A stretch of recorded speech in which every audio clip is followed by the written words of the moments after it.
Ainda que por razões diferentes e também o próprio fluxo das investigações ser diferente, é inevitável a comparação entre Bolsonaro e o ex-presidente Luiz Inácio Lula da Silva neste ponto de prisão, porque Lula ficou 600 dias na cadeia. Então, isso está muito vivo na memória também de quem hoje é Polícia Federal, quem está no comando da instituição e está prestes a entrar para a história ou marcar a história com a prisão de um ex-presidente da República.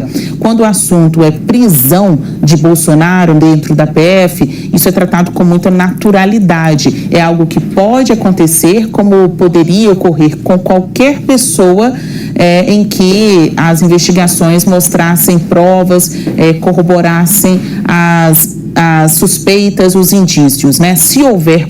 Bom dia, senhoras e senhores. Hoje é 17 de setembro de 2024, são 8 horas da manhã. Ironicamente, o ex-presidente seria preso no mesmo mês em que o atual presidente da República foi para a prisão em 2018.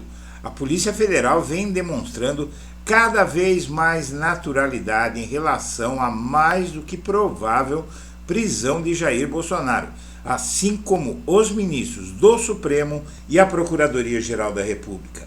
E o processo de persecução penal de Bolsonaro só não está mais adiantado por conta de uma avalanche de novas provas contra ele, por conta de manobras do bolsonarismo para atrasar tudo, por conta de que a Procuradoria-Geral da República começou a atuar só em fevereiro deste ano, após o recesso do Judiciário, e por conta de que a Procuradoria-Geral da República permaneceu na mão da turma de Augusto Aras até o fim do ano passado, sem falar que o processo eleitoral torna o assunto inconveniente até 31 de outubro. Além disso, o ministro de Bolsonaro no STF, André Mendonça, conseguiu paralisar o Supremo na questão do julgamento do ex-chefe até o mês passado, com o pedido de vista sobre processo que coloca no Supremo o julgamento do ex-presidente, um assunto que agora deve ser resolvido na próxima sexta-feira com o julgamento da mudança nas regras, no rito do Supremo, que faz com que ex-detentores de mandatos eletivos do Poder Executivo sejam julgados no STF, mesmo após deixarem o cargo, se o tema do julgamento for algo que eles fizeram durante o mandato. Agora, todas as investigações estão 99% concluídas. Falta investigar só mais alguns elementos no caso da tentativa de golpe, pois apareceram mais envolvidos que também serão indiciados. Com tudo que já existe contra Bolsonaro, haverá em novembro uma denúncia gigantesca com um roteiro de crimes que vai estarrecer a sociedade brasileira. Muitos já prevêem uma ou mais edições inteiras do Jornal Nacional para anunciar a denúncia por completo. Algo muito parecido com o que também aconteceu com Lula antes dele ser preso.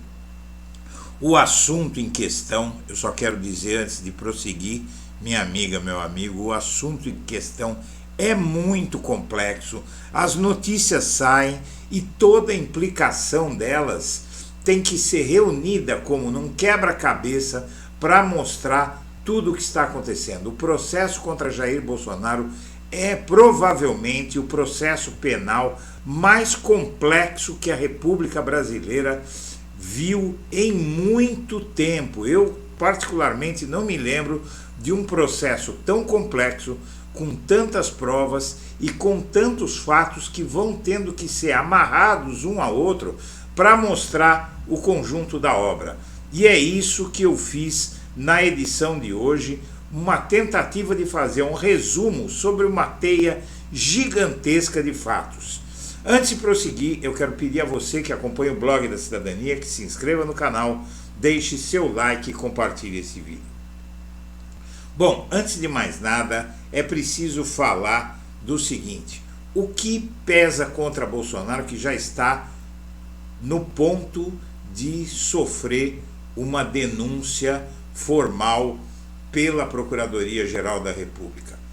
Bom, tem o caso do cartão de vacinas, que com todos os agravantes, o cartão de vacina que o Bolsonaro falsificou para ele e para a filha dele, isso rende a ele, segundo as apurações, 15 anos de prisão, apurações de juristas. O risco é, nesse caso, ele pegar 15 anos de prisão. O Bolsonaro pode pegar até 32 anos de prisão só no caso das joias. E tudo teve que ser muito bem amarrado, porque na última hora também, antes da denúncia das joias, o Bolsonaro teve uma ajudinha do Tribunal de Contas da União, que mudou o entendimento do tribunal, dizendo que os presidentes podem ficar com os presentes que recebem, e isso foi um problema para a Polícia Federal e para o indiciamento de Bolsonaro, porque teve que ser construído um processo que mostre que não se trata somente de ele ficar com as joias, mas de ter montado uma rede criminosa para tirar essas joias do Brasil, usando toda a estrutura da Presidência da República para vender esse verdadeiro tesouro fora do país. E, por fim, a trama golpista, que pode levar Bolsonaro a 23 anos de prisão. Veja que o caso das joias é tão grave que tem uma previsão de prisão contra ele muito maior, porque ele mobilizou a República para vender as joias fora do país. No caso da trama golpista, os crimes que estão na nova Lei de Segurança Nacional dão a ele 23 anos de prisão, fora os agravantes, e uma inelegibilidade de 30 anos. E então aí você tem um caso extremamente sério que acabou abocanhando mais dois casos. O caso da BIM paralela e o caso do bloqueio de eleitores de Lula no segundo turno. Tudo isso teve que ser agregado, porque com a investigação da BIM paralela, mostrou-se que a ABIN foi usada para construir a tentativa de golpe de 8 de janeiro. Tudo isso demorou tempo e tornou o processo muito mais complicado. E agentes da BIM paralela sabiam sobre a minuta do golpe, isso foi detectado pela Polícia Federal, e as provas e o processo todo teve que ser amarrado. Muito bem. A PF então decidiu correlacionar o caso da BIM paralela com a tentativa de golpe. Parece simples, parece que dá para fazer numa canetada, prende, pronto, tal, mas o que a gente mais ouve nas redes é o seguinte: prende de uma vez e pronto, não precisa de julgamento, não precisa de denúncia, não precisa de nada, prende, já tem provas, põe as provas, joga na cadeia. Não funciona desse jeito, nenhum país do mundo funciona desse jeito. Você veja, minha amiga, meu amigo, para quem acha que está demorando aqui, no país que é famoso por ter uma justiça ágil, que é os Estados Unidos, não se conseguiu avançar nem metade do que avançou a Polícia Federal, a Polícia Norte-Americana, o FBI, o Federal Bureau of Investigation, que é o FBI, não avançou 1% do que a Polícia Federal brasileira já avançou. Então, nós estamos aqui punindo os golpistas do 8 de janeiro, inclusive o cabeça, o Bolsonaro, muito mais rápido do que os Estados Unidos, que o Trump está correndo. Há um risco muito grande de o Donald Trump ficar impune por lá, por ter feito as mesmas coisas que Bolsonaro, basicamente. O Paulo Gonet avisou há alguns dias que precisava da definição do STF sobre o foro para decidir sobre a denúncia contra Bolsonaro. O Gonet precisa que o STF decida o seguinte: nós vamos julgar o Bolsonaro aqui por todos esses crimes, ou o caso dele vai para a primeira instância, como era o padrão antes? Então o STF teve que mudar isso, fez uma mudança de entendimento, colocou em votação, construiu maioria para aprovar um novo rito em que o Supremo julga o Bolsonaro, apesar de ele não ter mais foro privilegiado por ter saído do STF, mas o STF conseguiu manter o Bolsonaro no tribunal, no STF, mudando o entendimento não só para ele, mas como para todos os que ocuparam cargos no Poder Executivo e, mesmo tendo deixado o mandato, senadores, deputados, presidente da República, governador, prefeito de capitais que tem direito a foro, prefeito de capitais tem direito a foro. Todos os que têm direito a foro privilegiado no mandato continuarão sendo julgados em foro privilegiado, ou seja, no Supremo, mesmo após terminar o mandato, se a ação penal for derivada do exercício do mandato. E vamos em frente. O STF conseguiu aprovar a maioria para manter o Bolsonaro sendo julgado no Supremo. Aí vai o André Mendonça, o ministro terrivelmente evangélico de Bolsonaro, no STF e pede vista. E fica com o material na mão dele por 4 meses, incluindo um mês que é por conta do recesso forense no mês de julho. Então ele segurou por 4 meses, liberou agora vence esses 4 meses, esse período de vista vence agora, já venceu na verdade nos últimos dias, mas o julgamento só foi marcado para a próxima sexta-feira. Aí o STF vai poder promulgar o resultado, porque o Mendonça vai ter que votar, e de uma vez que todos os ministros votaram, aí vai ser estabelecido que o Bolsonaro vai ser julgado no STF, nem que chova canivete. Então aí isso já vai estar resolvido também. Muito bem, o STF voltou a julgar a ampliação do foro privilegiado e mudança que atinge o caso de Bolsonaro, e eu já expliquei, acabei de explicar isso para você. A Polícia Federal, porém, agora na reta final, encontrou novos elementos da tentativa de golpe, evidentemente que não divulgou o que, e tem mais indiciados. Documentos obtidos têm potencial para aumentar o número de indiciados, e isso precisa ser feito. Por mais que não queiram que seja feito, isso precisa ser feito, porque a ação penal não pode ficar parando para incluir gente ou incluir gente no meio do caminho. E também nós estamos no meio do processo eleitoral e as autoridades já disseram que é um risco. O STF retomou o julgamento sobre o foro privilegiado e agora, como eu disse, na sexta-feira vai tudo ser resolvido.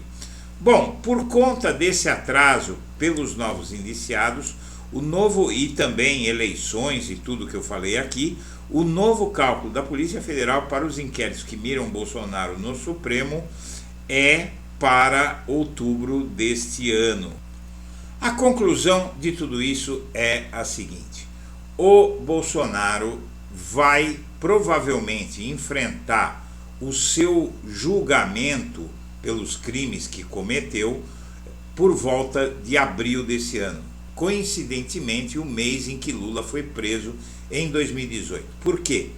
O julgamento em dezembro desse ano vai fazer com que os recursos de uma eventual condenação sejam retomados a partir de fevereiro. Então, ele vai ser condenado em última instância pelo STF, aí cabe embargos infringentes e embargos de declaração, que são recursos do réu para tentar esclarecer pontos da condenação pro andamento do processo penal, não é? Eles vão recorrer, vai ter todo um questionamento, mas o tribunal vai concluir o julgamento.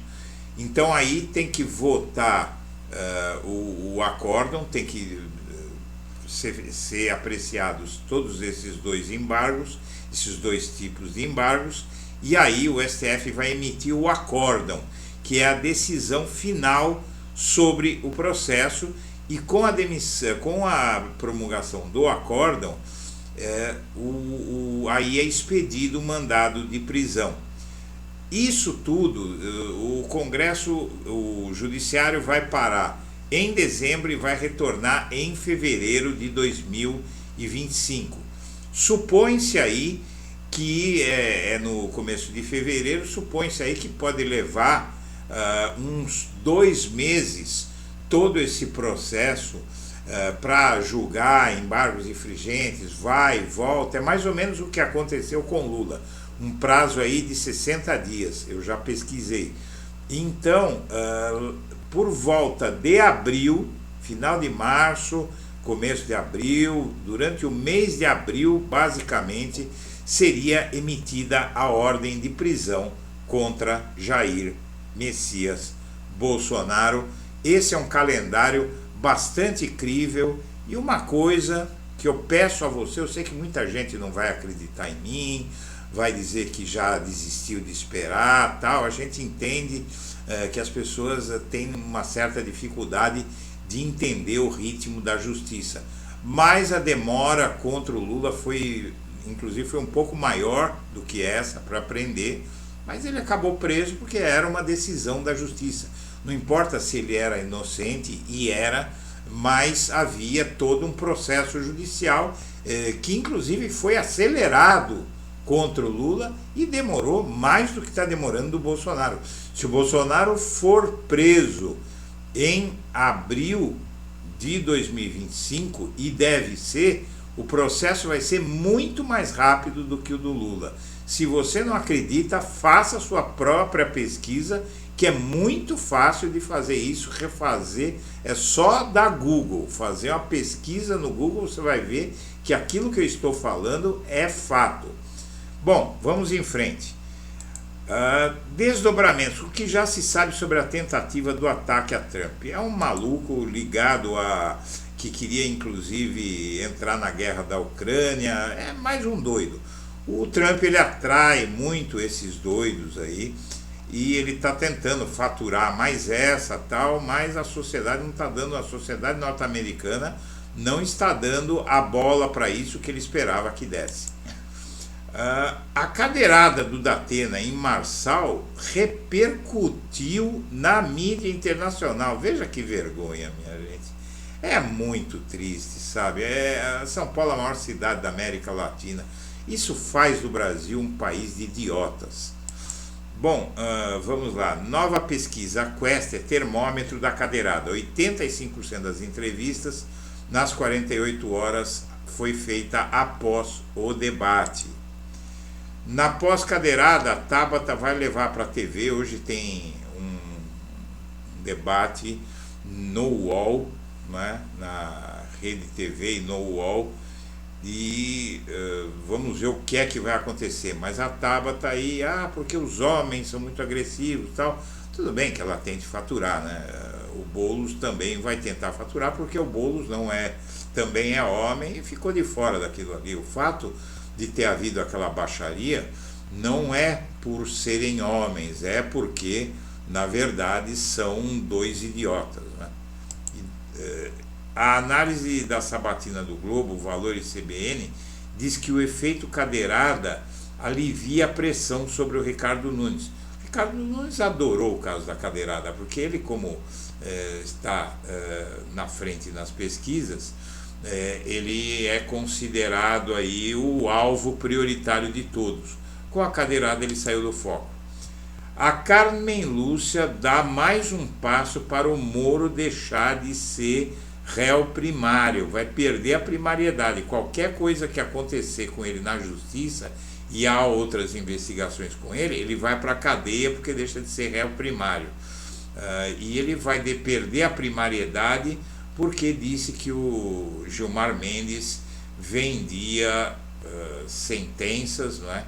e vendia indulgências, e isso recebeu uma notícia crime e ele pode ser condenado por calúnia, injúria e difamação. E muita gente que gosta de fazer esse tipo de coisa deveria olhar para esse caso. Pensa que pode difamar e caluniar as pessoas impunemente? Não pode.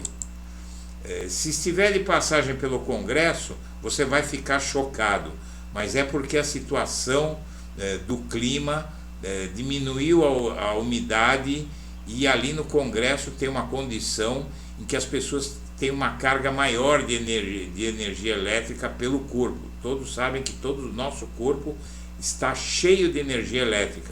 Devido à baixa umidade do ar, se duas pessoas se tocarem, elas podem tomar um choque. Literalmente, o Congresso Nacional conseguiu chocar a sociedade. E o governo prepara medidas e quer envolver todos os poderes e esferas no combate às queimadas. Vai virar um problema de Estado. Todos os poderes vão atacar um evidente, escandaloso processo de sabotagem, e a gente sabe quem deve estar por trás disso. Bom, os candidatos se encontram às 10 e pouco da manhã de hoje, de novo.